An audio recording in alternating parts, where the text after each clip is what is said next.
말씀을 준비하면서 먼저 사담 같은 내용을 하나 여러분과 나눌까 합니다. 지금부터 한 24년 전에 1999년도죠. 유행했던 그룹이 하나 있는데 G.O.D라는 팀이 있습니다. 제가 별로 안 좋아하는 팀이에요. 이름 자체가 G.O.D인데 G.O.D를 뭐라고 읽어요? 우리가 가지죠, 그죠?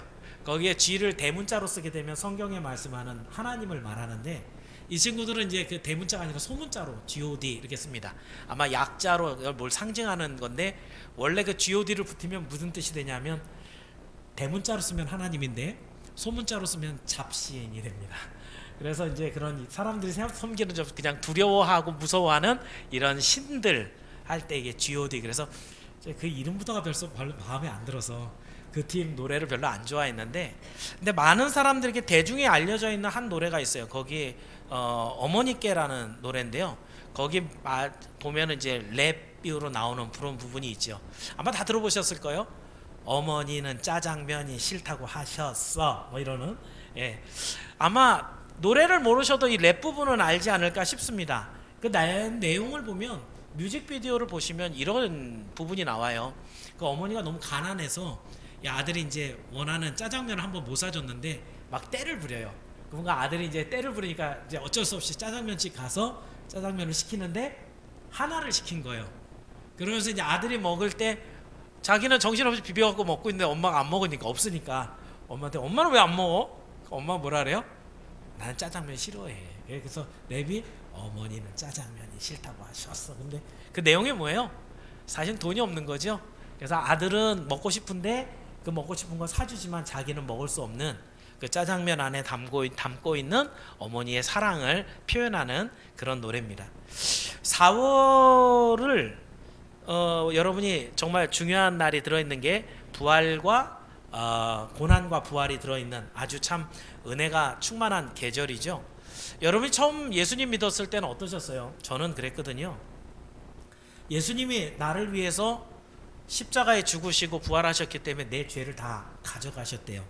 예수님이 부활하셔갖고 제가 천국에 갈 수 있대요. 저는 그게 너무 좋았어요.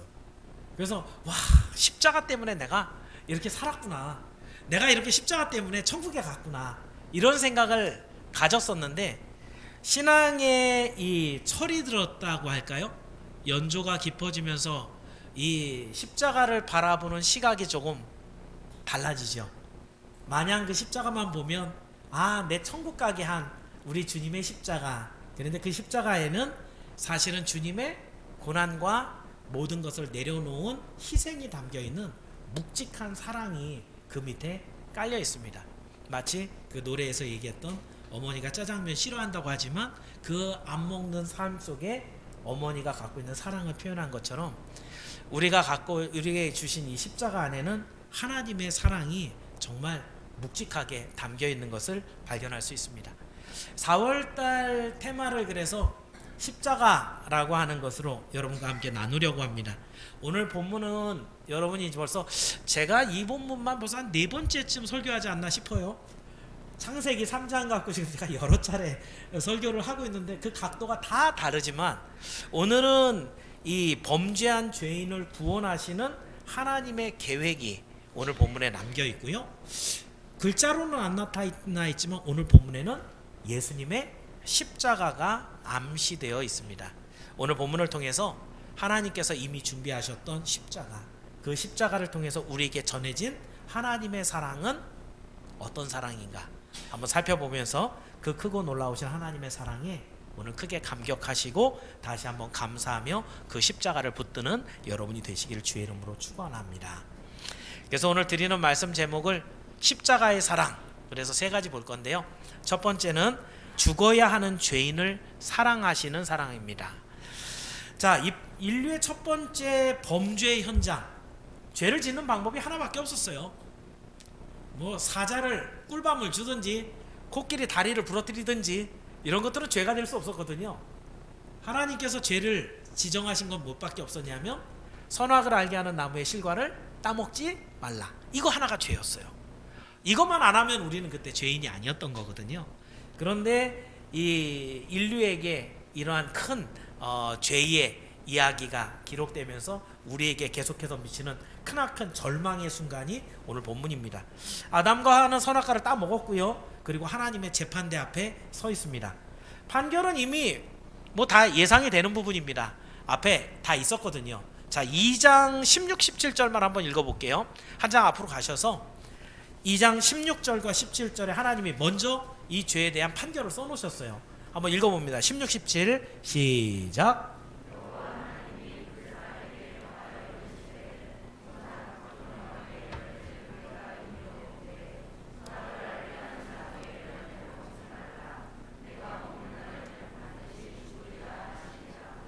그러니까 이 죄에 대해서는 하나님의 판결은 이미 나 있는 거예요. 이거는 법전 안에 있는 것처럼 번복될 수 없는 거거든요. 그거 먹으면 어떻게 돼야 돼요? 반드시 죽으리라. 결론이거든요. 그러니까 사실은 재판을 더 진행할 볼 필요도 없는데 오늘 본문의 판결은 조금 이상하게 흐릅니다. 그죠? 자, 먼저 그 죄를 짓도록 원인을 제공했던 뱀에게는 하나님이 이렇게 판결을 내리셨어요. 오늘 본문 더 모으셔서 14절만 읽어봅니다. 자, 오늘 본문 14절 뱀에게 주시는 하나님 판결이에요. 시작.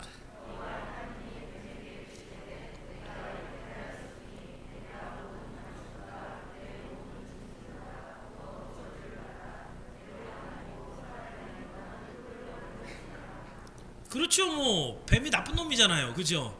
뱀이 꼬드겨 갖고 그 선악과를 먹게 했으니까 우리로서는 이해가 가죠. 그죠? 뱀이 그러면 땅 속에서 그냥 배로 다니고 그냥 흙이나 먹고, 우리가 뱀 보면 징그러워하는 이유는 하나님께서 그런 저주를 그 안에 담아 놓으셨기 때문에, 아마도 제가 생각할 때는 이 판결이 있기 전에 뱀은 되게 멋있는 동물이었을 것 같아요. 근데 하나님이 저주를 주자 그 형태도 우리가 징그러워하고 혐오하는 모습으로 변했을 게 분명합니다. 자, 그렇다면 이제 사람들에 대한 판결도 있어야죠. 먼저 여자 하와에게, 먼저 죄를 지은 하와에게는요 16절에 이렇게 판결하세요. 16절 시작.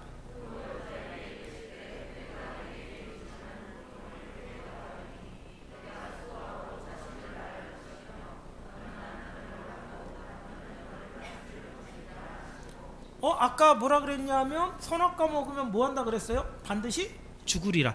판결문에 죽으리라 있어요, 없어요? 없어요. 그죠? 예. 판결에 죽으리라가 없어졌어요. 그죠? 자, 그러면 이제 이 모든 총책임을 맡고 있는 아담에게도 하나님이 판결을 내리시죠. 그죠? 그 내용은 19절이에요. 자, 19절 한번 읽어볼게요. 시작.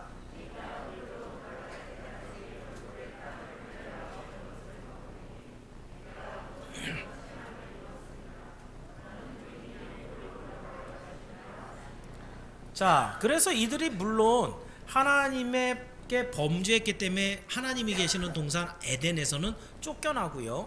아담에게 얘기한 것처럼 고통하면서 땀 흘리면서 어렵게 먹고 어렵게 아기를 낳아서 어렵게 생산하는, 전에는 제가 어떤 말씀을 드렸냐면 하나님이 태초에 인사인들을 만들어 놓고 명령을 주셨는데 생육하고 번성하고 다스리고 충만하고 정복해라. 이 일이 어려운 일이 아니었던 거예요. 왜냐하면 하나님이 아담에게 지혜를 주셨고 모든 권리, 권한 이런 걸 주셨거든요. 그러니까 사자가 달려들어서 먹지도 못하고 그저 앞에서 강아지처럼 그렇게 되는 모든 권세를 아담에게 줬기 때문에 땅에게 권세를 주셔서 뭐 하나 던져놓기만 해도 막 100배의 결실들이 나는 그런 하나님의 형통을 주셨기 때문에 이 문제는 아무런 어려움 없이 이룰 수 있는 일들이었어요. 그런데 하나님께서 거기에 이제 브레이크를 좀 걸어놓은 거지요. 이 생육하고 번성하는 것은 하나님의 뜻이잖아요. 그러면 순풍순풍 잘 낳아야 되죠. 근데 여자가 어떻게 낳아요? 이제는 죽을 고통을 겪으면서 그 아이를 낳게 되는, 그죠? 그 다음에 아담도 자기가 하는 모든 일들의 형통의 역사들이 나타나야 되는데 엉겅퀴와 잡초들이 나면서 땀에 막 흐를 정도로 잡초 뽑고 땅 갈고 뿌리고 다시 거두고 하는 일들을 반복해야만 하나님이 말씀하신 생육 번성에 대한 일들을 감당할 수 있도록 어려움을 주셨죠. 그죠? 그렇지만 결국은 그 돌아가는 것도 죽기는 죽죠. 그죠? 너는 흑인이 흙으로 돌아갈 것이다 라고 하면서 죽음에 대한 이야기도 하셨어요. 근데 중요한 것은 판결문을 우리가 생각했던 것처럼 하나님은 그 죄 때문에 이놈 넌 죽어야 돼 라고 난폭하게 과격하게 쏟아붓는 그런 군주의 모습이 아니라 큰 잘못을 저지르는데 죄 지을 방법이 하나밖에 없었거든요. 그러니까 선악과 따먹은 일은요 진짜 큰 잘못을 한 거예요. 이 세상에 잘못이라는 게 있을 수가 없는 데였거든요. 그지요? 단 한 가지 선악과를 따먹는 것만이 잘못인데 그걸 했으니까 어떻게 해요? 그건 작은 잘못이 아닌 거예요. 큰 잘못인 거예요. 근데 그 큰 잘못을 세세하게 설명해주고 다시는 이런 죄를 범치 않도록 하나님이 가르쳐 주시는, 어떻게 보면 자상한 아버지의 모습으로 지금 사실 그려지고 있는 겁니다. 여러분, 사람도요 자녀들이 잘못한 일이 있으면 그 자녀들을 꾸짖지요. 그래서 그 아이가 다시는 그 잘못을 저지르지 않게 합니다. 전에도 제가 한번 얘기한 것 같은데 저는 제 딸아이를 100대를 때린 적이 있어요. 놀랍죠? 예, 근데 부모님들이 이 아이들에게 때려줄 때 저는 반드시 이 매가 있습니다. 그럼 그 매 가져와, 그러면 애들 벌써 울면서 가져와요. 다른 것으로는 절대로 때리지 않고 항상 그 잘못에 대한 걸 지적해주고, 너하고 나하고 약속을 했는데 네가 어겼다라는 걸 얘기하고 다음부터 어떻게 할 건가 결단 듣고 그리고 때려줘요. 이게 사실은 성경적인 것이에요. 아이에게 매를 아끼지 말라고 분명히 성경은 말하고 있는데 지금 법은 잘못 흘러가고 있죠. 그걸 아동 학대, 그렇지만 이건 학대와 훈계는 분명히 구별할 줄 알아야 돼요. 중요한 것은 제가 100대를 때리더라도 그 문제가 굉장히 큰 문제였거든요. 얘가 그냥 놔뒀을 때 나중에 사기꾼이 될 수도 있는 그런 일들이었어요. 그래서 아빠가 너한테 100대를 때릴 건데 맞아야 돼? 네. 앞으로 이거 하면 안 돼? 네. 100대를 때리는 것도 여러분 100대 그러니까 뭐 애가 거의 걸어다니도 못할 정도로 이렇게 하는 거 아니고요. 처음에 한 3대 세게 때리고요. 다음에 이제 쭉 안 아프게 때리다가 마지막 또 3대를 세게 딱 때리면 얘가 맨 앞에 하고 맨 뒤가 아프면 아픈 거예요. 평생 얘가 그러면 뭐라 그래요? 나는 우리 아빠한테 100대 맞은 적 있어. 그치요? 얘 마음속에 자기가 100대를 맞았다라는 것 자체가 큰 어떤 경험이고 이 죄가 큰 죄라는 걸 아는 거예요. 형벌이 크다라는 얘기는 죄가 크다라는 얘기예요. 그러니까 그런 죄는 다시는 지면 안 된다라는 거예요. 그러니까 여러분이 자녀를 훈계하고 가르치는데 지혜가 있어야 돼요. 이 아이가 나 그때 100대 맞은 적 있어. 그거 있잖아. 지금도 기억해. 나 그래서 맞았어. 그 할까요 안 할까요? 이제 또 100대 맞기 싫으니까 안 했겠죠. 예. 이제는 뭐 때릴 일도 없는 25살이나 됐으니 이제 때릴 일도 없지만, 중요한 것은 사람의 아버지도 자녀가 잘못한 게 있으면 때려주거나 야단을 쳐서 가르쳐는 줘도 그 아이를 버리거나 포기하지는 않죠. 왜요? 내 자식인데. 그렇죠? 근데 여러분, 이런 마음이 왜 왔을까요? 이런 마음이, 내 자식은 왜 버리지 말아야 돼요? 그 버리면 뭐라 그래요? 인륜을 저버린다 그러고 사람도 아니라 그러죠. 우리 사람에게 왜 자식은 버리지 않고 포기하지 않고 끝까지 계도해서 데려가는 마음이 있는 거예요? 왜냐하면 그 마음은 하나님의 마음인데 그걸 우리에게 넣어준 거예요. 이게 하나님의 형상 중에 하나예요.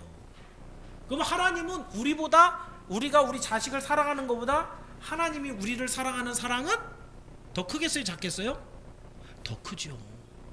당신이 가지고 있는 것의 일부만 넣어줬는데 우리는 내 자식을 끔찍하게 사랑해요. 그 주신 분의 사랑은 더 큰 거예요. 그럼 그 하나님의 사랑이 우리를 절대로 포기하거나 버리지 않는다라는 것을 우리는 논리적으로도 알 수 있어요. 그렇다면 여러분, 하나님은 지금 죽을 죄를 지은 아담과 하와예요. 죽인다고 분명히 미리 선언해 놨어요. 그럼에도 불구하고 그 죄를 들어서 죽어야 돼! 라고 죽이는 것이 하나님의 목적은 아니에요. 하나님이 이미 다 알고 계시거든요. 아담과 하와가 죄를 질 것도. 그런데 하나님이 원하시는 건 뭐예요? 이 죄를 깨닫고 이 죄를 미워하고 이 죄를 용서해 주시는 하나님을 더욱 사랑하고 믿고 따르며 죄와 결별하는 그런 삶을 살기를 원하시는 거예요. 그런 각도에서 오늘 본문 다시 한번 보세요. 뱀에게는 개선의 여지가 없어요. 배로 다니고 흙을 먹는데 그 뱀에게 무슨 소망이 있어요? 마지막 심판인 거예요. 여자에게는 힘들게 아기를 낳게 하고 남편을 소망하고 남편의 다스림을 받겠어요. 그러면서 어떻게 해요? 그걸 잘하면 열심히 아기를 낳아서 풍성하게, 어렵지만 하나님께서 말씀하신 부흥, 성장, 번영 이것에 대한 일들을 이루라는 거예요. 그 남편의 말을 잘 들음으로 지금과 같이 깨뜨려 버리는 언약이 아니라 하나님의 말씀대로 세우는 바른 가정의 모습을 세우라는 거예요. 남편은 어때요? 자기가 언제든지 뿌리면은 나올 수 있는 그런 싹이고 그런 열매가 아니라 이제는 열심히 수고하면서 하나님 앞에 기도하면서 주여 비를 주옵소서, 주여 햇빛을 주옵소서. 그래서 만들어지는 모든 결과를 통해 하나님 앞에 영광 올려드리는 하나님 의존적 인생을 살아가도록 하나님이 말씀해 주시는 거예요. 우리 하나님이 죽이려고 하시는 거 아닌 것을 여러분 기억하시고, 오늘도 제가 대표 기도하면서 제일 먼저 하는 것은 여러분의 죄를 다 가지고 하나님 앞에 올라갑니다. 그래서 사죄를 하고 용서를 받는데, 우리 목사님 맨날 죄만 얘기하고 우리를 완전히 그 죄 속에 가둬갖고 그냥 어렵게 만들고 힘들게 만들고 어우 답답해, 이게 아니고요. 하나님이 원하시는 바 여러분의 모든 죄에 이 모든 짐들을 다 던져버리고 하나님 앞에 더욱더 가까이 나가게 하시는 아버지의 사랑인 것을 여러분이 기억하시고, 오늘도 그 하나님의 사랑에 크게 감동하는 여러분이 되시기를 주의 이름으로 축원합니다.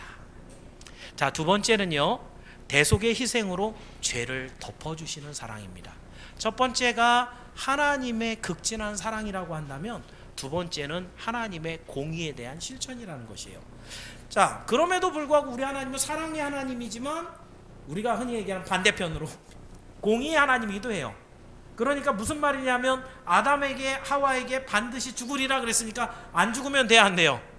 안 돼요. 우리 하나님은 그걸 바꿀 수는 없어요. 그렇죠?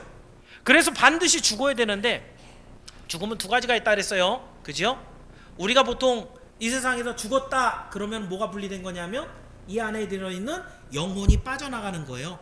영혼과 육체가 분리가 되는 것을 성경은 죽음이다 라고 하고요. 그런데 성경은 또 한 번의 죽음이 있어요. 그 죽음은요, 우리가 하나님과 완전히 분리가 되는 것을 둘째 사망이라고 표현해요. 그러니까 사망, 죽는다라는 것은 분리의 개념이에요, 성경적으로 말하면. 그래서 여러분도 사람이 죽으면 우리나라 말이 굉장히 성경적인 게 많아요. 이렇게 누가 죽었으면 어떻게 하라 그래요? 돌아가셨습니다. 그죠? 어떻게 해요? 영이 원래 있던 곳으로 갔다라는 거예요. 돌아갔다라는 거예요. 돌아갔다. 그죠? 육신만 남겨놓고. 이게 분리의 개념이거든요. 그러니까 우리 선조들도 어떻게 보면 이런 성경적인 개념이 언어 속에 이렇게 담겨 있는 것들이 있어요. 왜요? 끝으로 쭉 올라오면 노아, 또 올라가면 아담까지 같은 족속으로 내려와서 퍼졌기 때문에 언어학적으로 사실은 성경적인 그런 근원을 갖고 있는 게 적절한 얘기인 거예요. 어찌됐든 하나님께서는 이렇게 아담과 하와에게 정령 죽으리라 라고 했으니, 이 죽으리라는 건 이 두 가지 말씀이 다 들어있는 거거든요. 결국 그래서 어떻게 해요? 아담은 영생을 잃어버리고 흙으로 돌아갑니다. 뭐가 분리된 거예요? 영혼과 육체가 분리되는 죽음, 1차 사망을 당하게 된 거예요. 930세에 죽었어요. 그죠? 뭐 살 만큼 살았다고 생각하실지 모르지만 원래는 안 죽게 돼 있는 거죠. 그런데 죽었다는 것은 굉장히 좀 슬픈 그런 마지막 모습이었던 거죠. 그런데 뿐만 아니라 우리는 영원히 우리의 범죄 때문에 하나님과 분리가 돼서 영원히 던져져야 되는 더 큰 사망을 당했다는 거예요. 더 이상 하나님 앞에 나올 수가 없는 것이죠. 그런데 하나님의 사랑이 여기서 다시 한번 따뜻하게 죄인에게 입혀집니다. 그 입혀지는 모습이 어디냐면 오늘 본문 21절이에요. 자, 따뜻하게 입혀주시는 말씀 21절입니다. 시작.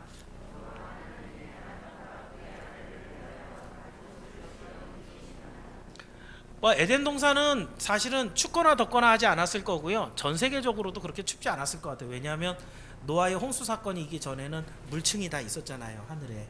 아마 남극 북극이 없었을 것 같고요. 그래서 아마 날씨도 항상 이렇게 비닐하우스에 있는 것 같이 따뜻한 상태가 유지되지 않았을까, 이런 생각을 저는 해봅니다. 중요한 것은 이 가죽옷을 입어갖고 따뜻해진 게 아니라 아담과 하와가 선악과를 먹는 순간에 자기 몸이 벗었다는 수치를 알게 됐죠. 알게 되니까 어떻게 해요? 그걸 가리려고 어떻게 합니까?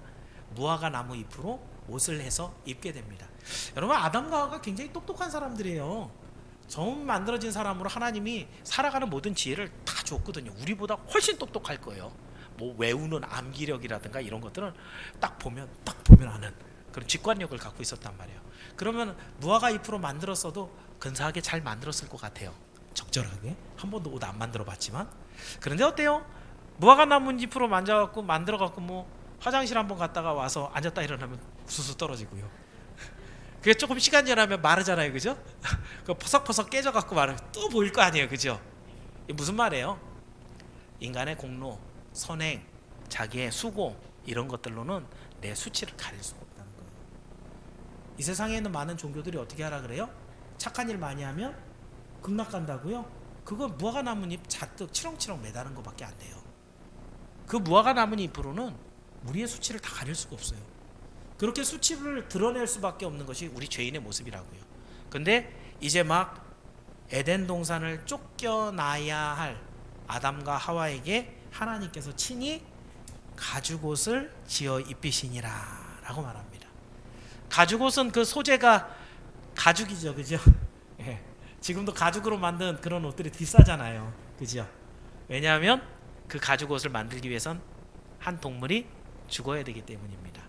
그리고 그 죽인 성경에서는 그 짐승이 누구를 죽였는지는 안 써 있지만 분명한 것은 그 짐승이 누구 때문에 죽은 거예요? 아담과 하와 때문에. 원래는 안 죽어도 되죠, 그죠? 아담과 하와 때문에, 아담과 하와가 지은 죄 때문에 죽었어요, 그렇죠? 누가 여러분이 안 했죠? 절더라이가 누가 죽인 거야? 제가 안 그랬는데요. 벌떡 깨갖고 그런 경우가 있었어요. 아이들에게 제가 갑자기 물어봤거든요. 졸고 있는 아이가 있길래, 야, 그거 누가 죽인 거야? 갑자기 자동, 제가 안 죽였는데요. 아담과 하와가 죽인 게 아니고요, 하나님이 죽였어요. 하나님이 친히 당신의 손으로 그 짐승을 죽여서 피를 흘리고 가죽을 벗겨서 그 가죽옷으로 아담과 하와에게 입혀주었습니다. 여러분은 여기에 등장하는 이 가죽옷이 바로 그리스도의 십자가라는 것을 여러 차례에 걸쳐서 들은 적이 있을 거예요. 하나님께서 친히 죽이신 당신의 아들, 하나님께서 친히 준비하셔서 당신이 우리를 가리게 하신 가죽옷, 예수님의 십자가가 아니고서는 그 수치를 완벽하게 완전하게 가릴 수 있는 방법은 아무것도 없거든요. 자, 여러분 주보에 보시면 이제 두 번째 대지에 찾기가 좀 시간이 걸릴 것 같아요. 이사야 53장이 있습니다. 두 번째 대지에 파란 글씨 이사야 53장 5절 말씀인데 한번 읽어볼게요. 같이 읽습니다. 시작.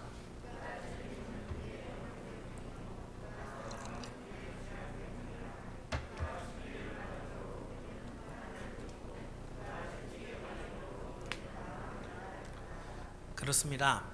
여러분이 이제 고난주간이 되면 한 번 이상 꼭 이 말씀을 읽게 될 것인데 참 놀라운 일이죠.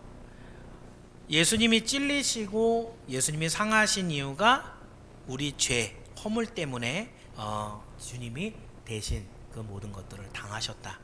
이것은 하나님께서 나중에 지나가다 보니까 사람들이 너무 죄를 많이 져서 안 되겠다, 어쩔 수 없이 내 아들 보내야지, 이렇게 준비한 게 아니에요.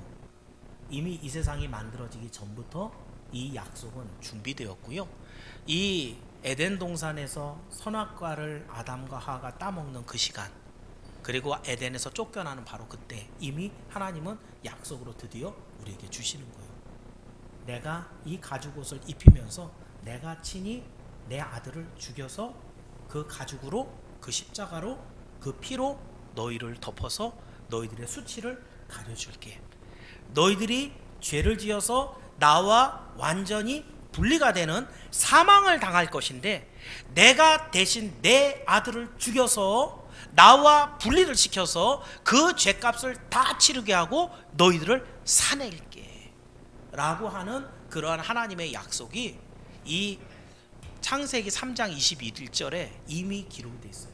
이것이 어떻게 보면 이게 복음이죠, 그죠? 이걸 그래서 신학자들은 원시복음이라 그래요.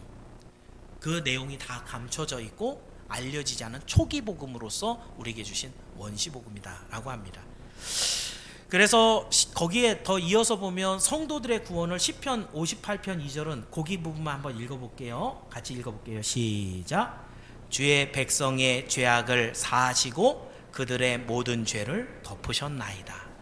예수님의 십자가로 말미암아 우리에게 온 결과는 우리의 모든 죄를 용서해 주시고 우리의 모든 죄를 푹 덮어주시는 그런 하나님의 구원이 우리에게 임했다라는 것이에요. 여러분, 하나님은 사랑의 하나님이시지만 동시에 공의의 하나님입니다.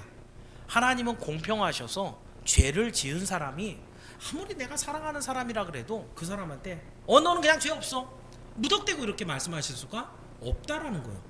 반드시 그 죄에 대한 대가를 치르고 벌을 받아야만 하나님이 나중에 너 죄값 다 치렀으니까 이제 됐어 라고 선언하시는 공의 하나님이에요.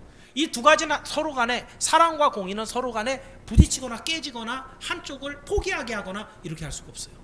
두 가지 다 있어야 돼요. 그래서 하나님이 선택한 방법이 뭐예요? 당신의 독생자를 우리 대신에 내어주셔서 우리의 가죽옷으로 입혀주시는 것이에요. 오늘도 하나님께서 우리를 사랑하신 그 사랑은 이렇게 십자가를 통해서 하나님의 공의를 만족시키는 이러한 희생의 사랑으로 나타났다는 것을 기억하면서 그 죄를 덮어주신 우리 구주 예수님께 더욱더 감사하며 영광 올려드리는 여러분의 삶이 되기를 축원합니다. 마지막으로 그리스도의 사랑, 이 십자가의 사랑은요, 독생자도 아낌없이 내어주시는 사랑입니다. 자, 그러면 그 십자가 대속의 속량 제물이 뭐냐? 지금 제가 여러 번 거론은 했지만 성경 본문에는 안 나타나 있죠, 그죠? 그래서 이 가죽옷이 뭐냐라는 것에 대해서는 사실은 쭉 올라가서 15절에 있어요. 자, 오늘 본문 3장 15절의 말씀을 한번 읽어볼게요. 시작.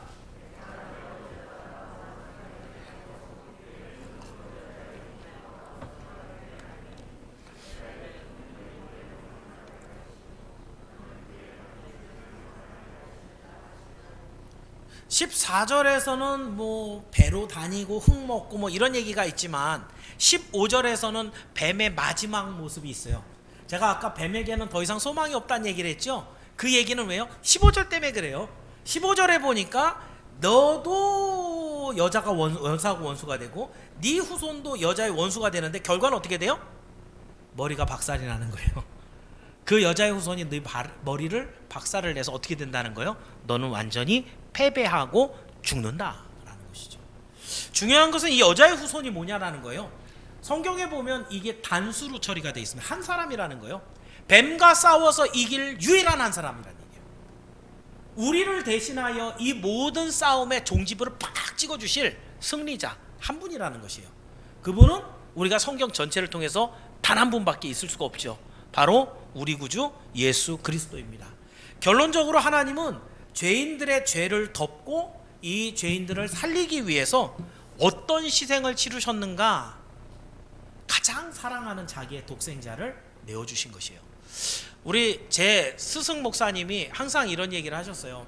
천국에 대한 십자가에 대한 이야기를 하면서 우리 아버지 하나님은 당신의 아들 독생자 예수님과 둘만 같이 있어도 영원토록 즐겁고 정말 행복하게 아무것도 부족한 것 없이 지낼 수 있는 분이신데 당신의 아들 하나만 있어도, 왜냐하면 그 두 분의 사이 관계는 너무너무 사랑하고 친밀하고 행복을 주고받는 아름다운 관계이기 때문에 그 외에 뭐 천사가 없든지 있든지 인생들이 있든지 없든지 이 세상이 있든지 없든지 전혀 관계없이 영원토록 즐거움을 누리실 관계라는 거예요. 그렇게 사랑하는 관계라는 거예요. 그런데 당신의 택한 백성들을 위해서 그 아들을 내어주셨다.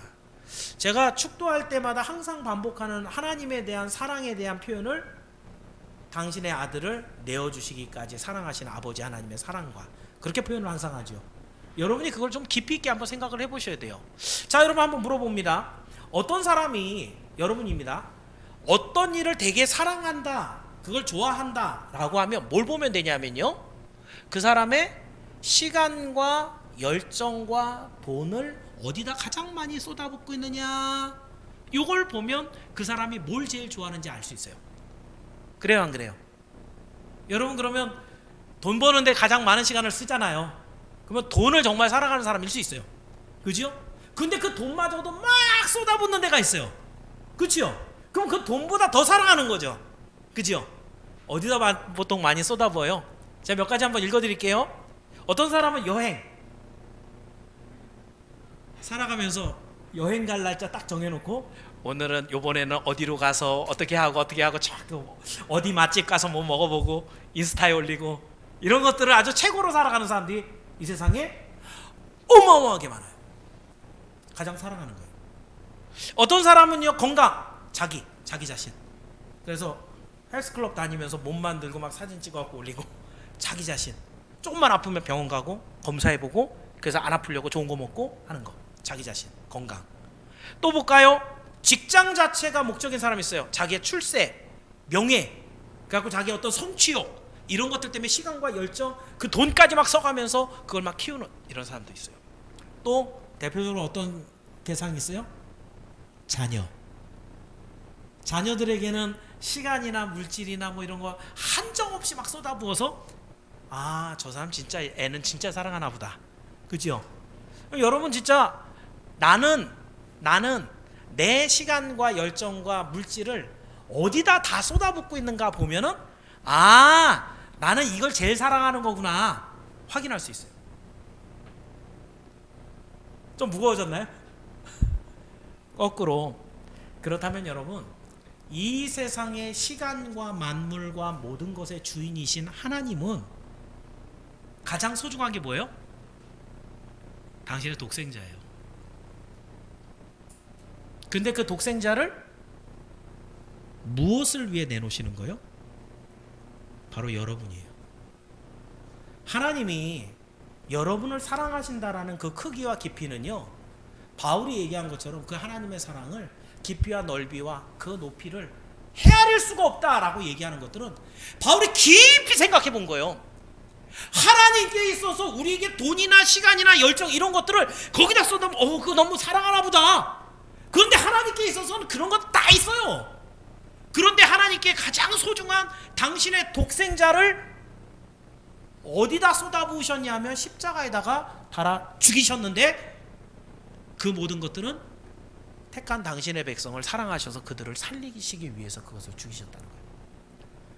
그럼 여러분들이 그냥 문자적으로 있는 우리 하나님의 사랑은 하늘보다 높고 바다보다 깊고 땅보다 넓고 측량할 수가 없어요, 이 정도에 머무는 게 아니라 우리 하나님의 사랑이 정말 얼마나 여러분에게 크게 지금 다가오고 있는지, 이걸 한번 여러분 깊이 묵상해 보셔야 돼요. 심지어는 그 하나님을 향한 하나님이 하신 일들을 써놓으면 이 세상이라도 그 책을 쌓아놓을 공간이 모자랄 것이다. 요한복음 맨 끝에 그렇게 쓰고 있어요. 요한은 그 하나님의 사랑을 얼마나 많이 느껴봤길래 그 하나님의 사랑을 적은 책이 쌓일 자리가 없을 만큼 이 세상은 모자르다. 얼마나 멋있는 표현이에요. 그래서 여러분, 이 4월달을 통과하면서 우리 하나님의 사랑, 그 십자가 안에 담겨있는 하나님의 사랑을 여러분이 한번 깊이 묵상해 보기 바랍니다. 참으로 그 십자가는 하나님께서 독생자를 희생해서 죄인들을 살리시기까지 하는 하나님의 최고의 것을 다 쏟아부으신 구원의 십자가인 것을 믿으시고 그 하나님의 사랑을 체험하는 여러분이 되시기를 주의 이름으로 축원합니다. 사랑하는 성도 여러분, 오늘은 십자가에 담긴 하나님의 사랑을, 오늘 본문 원시복음, 이 안에 이런 내용이 있을지도 몰랐죠. 말씀을 계속 깊이 묵상한다는 건 이만큼 중요해요. 비록 구약시대에는 그리스도나 십자가라든가 이런 단어가 나오지도 않습니다만은, 하나님께서는 아담과 하와가 범죄한 바로 그 현장에서부터 그리스도의 십자가를 암시하는 여인의 후손, 가죽옷 이런 것들을 통해 이미 당신의 사랑을 가득 담아내고 있습니다. 십자가 사랑이 어떤 사랑인가? 우리를 마땅히 죽어야 하는 죄인인데도 불구하고 아버지의 따뜻한 사랑으로 죄를 지적해 주시고 그것을 다시 한번 죄 가운데로 가지 않게 하는 하나님의 이 베풀어 주시는, 인도하시는 사랑 뿐만 아니라 이 죄인들에게 대속의 희생을 주어서 그 죽어야 될 죄인들을 건져내시는 공의의 사랑, 그리고 독생자까지 아낌없이 내어주셔서 우리를 살리시는 그 십자가의 사랑이 바로 하나님의 사랑입니다. 앞서 제가 G.O.D의 그 노래 그 구절을 얘기했는데, 마지막 부분에 이런 구절이 있어요. 이제 노래로 이제 하면서 난 당신을 사랑해서, 어머니 얘기하는 거죠. 어머니 돌아가신 다음에 그 다음에 이제 그 어머니의 사랑을 깨달은 거예요. 난 당신을 사랑했어요. 한 번도 말을 못했지만 아마 그 짜장면 먹으면서도 바보가 아닌 이상은 알겠죠. 엄마도 먹고 싶을 텐데 괜히 먹기 싫다고 저렇게 안 좋아한다고 얘기하지 않았을까? 사실은 알면서도 가족인데 뭐 그런 얘기를 또 입 밖에 내서 뭘 사랑해요 뭐 얘기하기, 남자들은 사실 그런 게 좀 있잖아요. 아들들은 어머니한테 어머니 사랑해요 이게 잘 안 하거든요. 그런데 노래 맨 끝에 난 당신을 사랑했어요. 한 번도 말을 못했지만 사랑해요. 이제는 편히 쉬어요. 이러면서 이제 마칩니다. 여러분 이제 고등학교 다니면서 늘 배웠던 사자성어 풍수지탄, 부모가 기다리지 않는다는 거죠. 부모가 이제 그동안 어렸을 때 길러주고 사랑했던 모든 것들 자녀가 이제 갚을 정도의 나이가 되면 그때 부모는 안 기다린다. 이미 돌아가셨더라. 이 풍수지탄이라는 단어의 뜻인데요. 어떻습니까, 여러분? 정말 어머니 살아생전에 그런 고백을 드렸었다면 그 가수가 자기 그거 생각하면서 썼다고 그래요.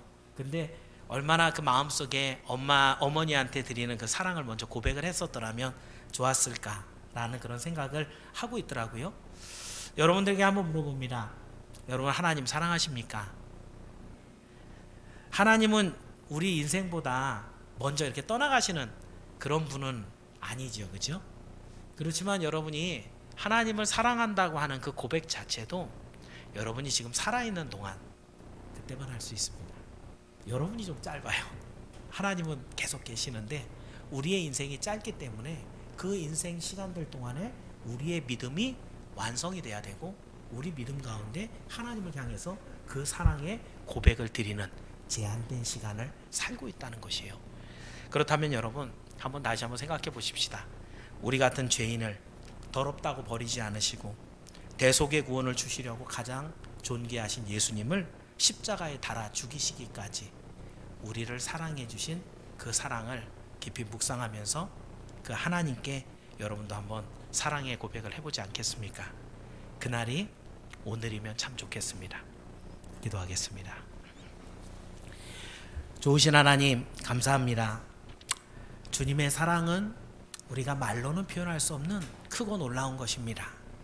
우리도 우리 자녀들을 위해서 정말 뼈가 빠지도록 그렇게 일을 해서 많은 것을 주어서 누리게 하고 그리고 즐기게 하고 싶은 것이 부모의 마음인데 우리 하나님 우리를 얼마나 더 사랑하실까 생각을 하면 참으로 주 하나님 앞에 그 사랑에 보답하지 못했던 시간들이 생각나서 너무 죄송합니다. 하나님 우리를 불쌍히 여겨주시고 오늘도 주의 사랑을 더 많이 깨닫게 하여 주옵소서. 이제는 그저 받은 사랑에 감사하며 놀고 뛰어다니는 것이 아니라 신앙에 철이 들어서